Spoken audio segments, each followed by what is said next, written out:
The message came through pixels and silence. 11 words. No explanation, no conversation, just a corporate goodbye, fired across thousands of miles while she waited in their English estate for him to arrive. Jerry, sadly, I've decided to call an end to our marriage. This is how a 6-year partnership ended.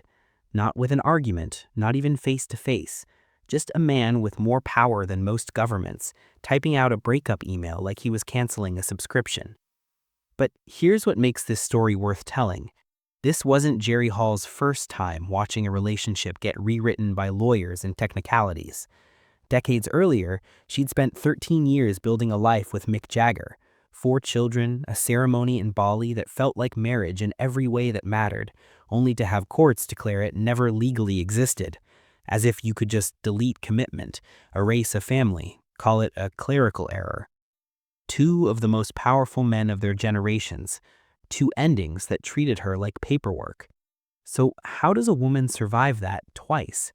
And more importantly, how did a teenage girl from Texas with $800 and a suitcase full of homemade knockoff lingerie become someone these men wanted in the first place? This is the story of Jerry Hall, and it's not the one you think you know. Gonzales, Texas, 1956. Jerry Hall learned early that home wasn't always safe. Her father came back from war carrying violence in his nervous system, and their house became a place you navigated carefully. Love wasn't guaranteed. It was conditional, unpredictable, the kind of childhood that teaches you to read rooms, to sense shifts in temperature before they become dangerous. She had a twin sister, Terry, 4 other sisters too. In the version of working-class America they grew up in, family was supposed to be your fortress, but Jerry's fortress had landmines in the floorboards. So when she turned 16 and a car accident left her with an $800 insurance payout, she made a decision that was either brilliantly brave or completely reckless. She bought a one-way ticket to Paris. Think about that. 16 years old, no connections, no plan beyond become a model, a dream so statistically impossible it barely qualifies as a plan at all. She packed a suitcase with outfits her mother had hand-sewn, cheap knockoffs of Frederick's Hollywood designs, aspirations stitched together with thread and hope. The myth says she was discovered sunbathing on a beach, that an agent spotted her and everything changed overnight. But myths are just the polished version of harder truths. The real story is a teenage girl placing herself where she might be seen, again and again, until finally, the world looked back. Paris in the 70s was a laboratory for reinvention. It was also cold, lonely, and full of small humiliations for a girl with limited French and even less money. But Jerry had something. Not just bone structure, though yes, that too, but a kind of fearless visibility. Presence, they call it in the industry, because they don't have better language for whatever makes certain people impossible to look away from. She shared an apartment with other aspiring models. One was Grace Jones, another was Jessica Lange, 3 women who hadn't become legends yet, just learning how to exist under the weight of being watched by millions. By 1975, Jerry got the break that would rewire her life. She was painted blue and photographed as a mermaid for the cover of Roxy Music's Siren album. The shoot was arranged by Bryan Ferry, the band's frontline crooner, who took one look at her and decided she was exactly the kind of dangerous beauty his music needed. Ferry fell hard. They started a relationship that became public, visible, the kind of romance that made Jerry Hall a name people recognized beyond fashion circles. But here's what the headlines missed. While Ferry was falling in love, Jerry was working, studying classic art to understand posing, perfecting her craft. By 1977, she'd appeared on 40 magazine covers. She was making over $1,000 a day, the threshold where you stop being lucky and start being a brand.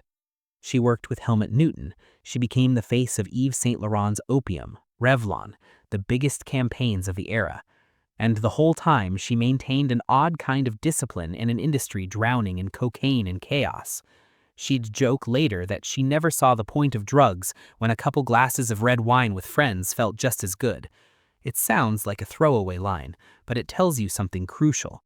Jerry liked sensation. She didn't want oblivion. She wanted to be present for her own life, which makes what happened next even more complicated. Late 70s. Jerry Hall is still with Brian Terry when Mick Jagger enters the frame. Jagger, already mythologized, already married to Bianca, already famous for being one of the most desired men on the planet, starts pursuing Jerry. They conduct a secret affair. Jagger literally covers his face to avoid being recognized, and Jerry, caught between two brilliant, charismatic men, admits something most people would never say out loud. People say it's impossible to love two people, but I did. In 1979, she leaves Ferry for Jagger, and with that choice, she doesn't just enter a relationship, she enters a franchise. Mick Jagger isn't just a person, he's a global symbol of desire, rebellion, and uncontainable appetite. Being with him means being photographed constantly. It means existing in a permanent state of scrutiny. But Jerry tries something radical. She attempts to build a normal life inside the chaos. 4 children over 13 years, Elizabeth in 84, James in 85, Georgia May in 92, Gabriel in 97. She reportedly insists Jagger quit hard drugs. She creates routines, cooking, school lunches, chickens in the yard in suburban Richmond. She's trying to build an island of normalcy inside a hurricane.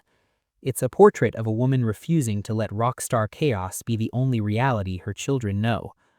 In 1990, after more than a decade together, they stage a lavish Hindu wedding ceremony in Bali. It looks like the ending everyone expected. The bad boy finally settles down. But remember that ceremony, because it becomes a weapon later. The 90s are hard. Rumors of Jagger's infidelity circulate constantly. Jerry tries to hold things together, but in 1999, the breaking point arrives. Brazilian model Luciana Marad announces that Jagger fathered her child. Jerry files for divorce. And then Jagger's lawyers make a move that's breathtaking in its cruelty. They argue the Bali ceremony was never legally valid, not under Indonesian law, not under English law. The courts agree. The marriage is declared null and void, as if it never existed. 13 years, 4 children, a life built together in every way that matters, and legally, a misunderstanding. Jerry describes the annulment as a bit rude, the kind of Texas understatement that conceals a blade. But here's where Jerry does something unexpected. She doesn't collapse into victimhood. She admits she's depressed and worn out, yes. But she also says something darkly funny about their 4th child. Right, he's served his purpose. It's a line that reverses the usual script. She's the one describing a famous man as a tool, rather than destiny. The settlement is reportedly enormous, and the co-parenting arrangement, oddly intimate. Jagger hooves nearby. They stay friendly for the kids. Years later, Jerry will emphasize that they remained friends, that she refused to let rage be the only thing she inherited from those years. This isn't the story of a wronged woman cutting ties.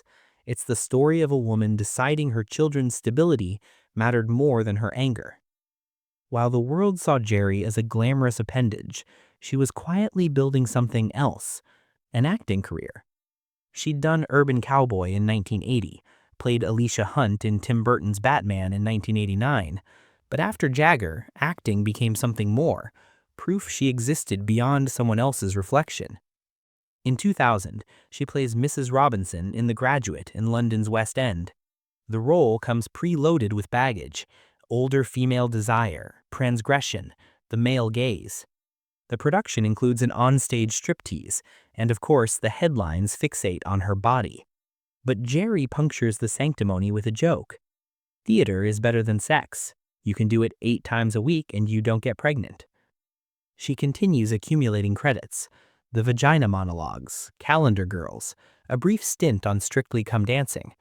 In 2004, she sets a Guinness World Record by appearing in 6 West End shows in one night, a theatrical marathon that feels like a private statement. I'm still here. I can still do the work. She dates younger men. She speaks candidly about pleasure and experience. She makes it clear she's not desperate to remarry. She has her own money now, and she doesn't want to be bossed around. The subtext is unmistakable. She'd already lived the fairy tale, and it came with enough fine print to teach her to read contracts closely. Jerry Hall meets Rupert Murdoch. Yes, that Rupert Murdoch.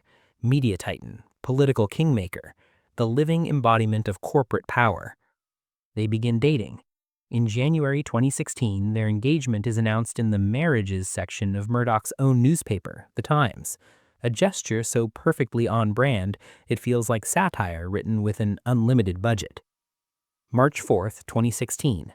They marry in London, civilly first, then a church service at St. Bride's on Fleet Street. For Jerry, it's her first legally recognized marriage, a fact that carries quiet weight when you remember Bali. What did this marriage mean?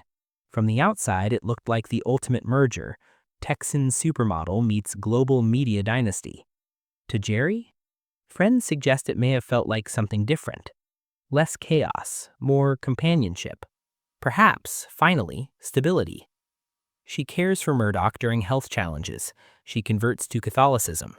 If her life with Jagger was a constant negotiation with appetite and betrayal, her life with Murdoch reads, at least externally, as quieter. And then, June 2022. Jerry is waiting to meet Rupert at their UK estate. Her phone lights up. Jerry, sadly, I've decided to call an end to our marriage. We have certainly had some good times, but I have much to do. My New York lawyer will be contacting yours. 11 words of actual substance, a corporate memo disguised as goodbye. Friends say she was blindsided, humiliated, devastated. The divorce finalizes in August 2022, and then the details get surreal. There's reportedly a clause barring Jerry from feeding story ideas to writers of Succession, HBO's satirical show about a Murdoch-like family, as if her imagination itself had become a legal liability. And then, this part may be embroidery, but it aligns with who Jerry is, she reportedly burns an effigy of Murdoch on Ash Wednesday. A private ritual of rage, staged like folk theater. Jerry Hall is entering her 70s now, still luminous, still close to her children, two of whom, Elizabeth and Georgia May, followed her into modeling, an inheritance both obvious and faintly ominous if you remember what that world can take from you. Her life has contained multiple complete arcs: Texas trauma, Paris ascent, rock consort, motherhood, theatrical reinvention, billionaire marriage, email divorce. Each chapter demanded a new version of herself. But here's what remains consistent. Jerry has endured the particular violence of being desired at scale, desired as an icon, as an accessory, as a story, without surrendering the right to narrate herself. When men tried to turn commitment into technicality, she kept moving, kept talking, kept making her life legible on her own terms. Two of the most powerful men of their generations tried to rewrite history around her. Courts declared marriages null and void. Lawyers sent breakup emails. And through it all, Jerry insisted on being a person, not a symbol, not a muse, not someone else's beautiful mistake. She spoke about men, money, and sex with a bluntness that refused to flatter anyone. She built a career beyond beauty. She protected her children even when protecting herself would have been easier.